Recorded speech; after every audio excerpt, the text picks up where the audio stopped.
Hey everybody, it's Jason Blaha of Ice Cream Fitness here, and today I want to do a continuation of my Monday Q&A, and I got a question that I think really deserves its own video. There's no way I can answer this in 2 minutes. So let me get to that. But hold on, let me give you guys a bicep shot first.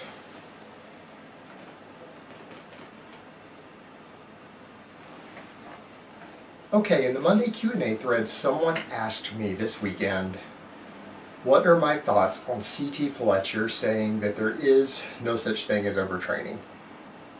And I have talked to CT in private, so I do have a bit of an idea of his thought process, how he thinks, how he goes about things. And he is an old school lifter. And I am an old school lifter as well as a science guy. So I want to talk about this topic for a minute. I want to explain the reality, the misconceptions that CT might have, but the logic of where he is coming from based upon his real life experience. The reality is, overtraining as it has been presented in the bodybuilding world, starting back in the 1980s by Mike Menzer, who was not a scientist. He had no education in physiology or exercise science. He didn't use any research. He didn't use any tools or equipment to measure anything or conduct studies. He just went off anecdotal evidence, and he used a chain of logic. He used philosophy, not science, to come to his conclusions. And that has spread throughout the entire mainstream training world, but not the academic circles and not the professional training world. They've gone the other direction. But he started all this stuff about overtraining, and the way it's been presented is complete and utter horseshit. And it's a marketing gimmick. Because, as CT does actually say, scared of overtraining? No, you're scared of working, motherfucker. Ain't no such thing as overtraining. And that's more or less what he has said. And he said stuff like he trained his arms every single day because he wanted big arms, and it worked. Now the truth is, this really is a marketing gimmick marketed towards Americans, because Americans, we used to be a country of hard workers, of innovators, probably some of the hardest working people in the world. But our society in the last generation or two, we've become the fattest, laziest motherfuckers in the world. As a collective society, we are fucking lazy motherfuckers. And so when someone tells us something like, you can lay on your fat ass more and make better gains by doing less work and just laying around and not doing any work, we're sold. Great, we can be fat, lazy fucking slobs and get better results. Excellent. Wow, amazing. You know, that gets the modern American hook, line, and sinker. But the reality is, it isn't true. It's not based on real science. And while he went that direction, the real science has gone the other way, of the experts saying, yeah, you can squat 3 times a week, 5 times a week, 12 times a week, and make amazing progress without overtraining as long as you do it right.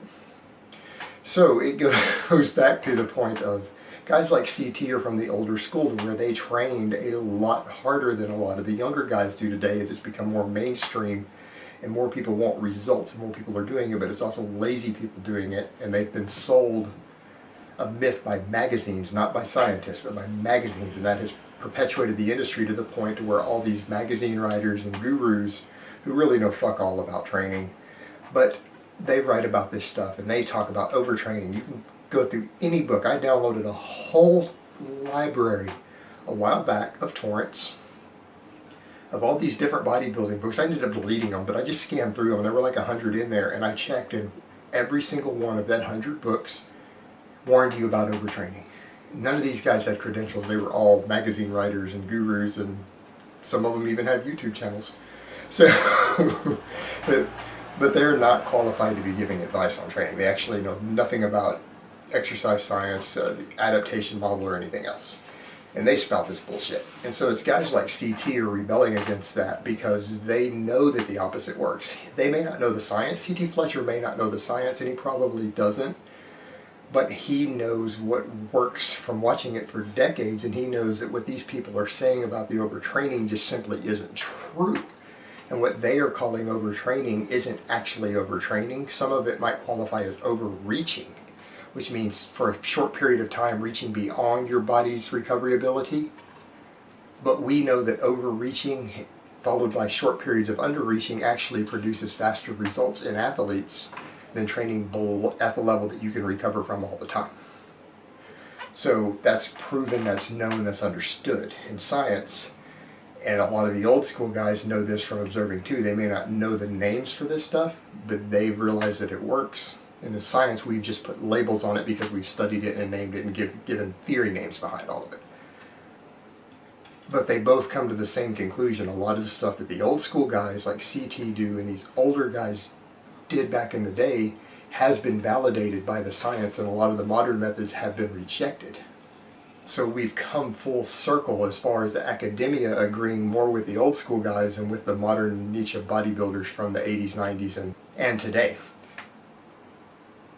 So that is what we're seeing. We're seeing some of these older school guys getting mad about it, and yeah, overtraining is real.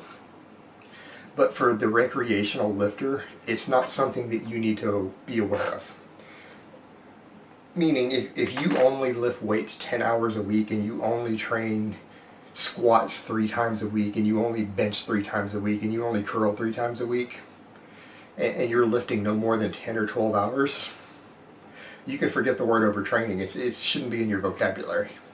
Now, you start squatting twice a day, you start training 20 or 30 hours a week, then you need to become aware of overtraining, and you need to learn all about dual factor recovery models. You need to learn about training programming, because you're going to run into trouble. But the recreational person who has a life outside of lifting, there's no need for you to know about it. So while it does exist, and it isn't right to say it doesn't exist, for the recreational lifter, which is most of the people who are watching this, it really doesn't exist. And I would even suggest that people who think they've experienced it training down at that rate are experiencing a psychosomatic reaction based upon their expectations from reading all these magazines and bullshit. Because when we study it in real athletes, it doesn't work that way. People don't overtrain by only squatting 3 times a week. But yeah, for these recreational lifters, it just doesn't need to be in their vocabulary. For them, it effectively doesn't exist. But in reality, yes, overtraining is real, it does exist, but the people who are worried about overtraining have been brainwashed by magazines and marketing, and are possibly really the lazy pussies that CT describes them as, who are afraid of work. Alright guys, but that's really all I have to say on that today. I hope it has been informative, and I will talk to you guys next time.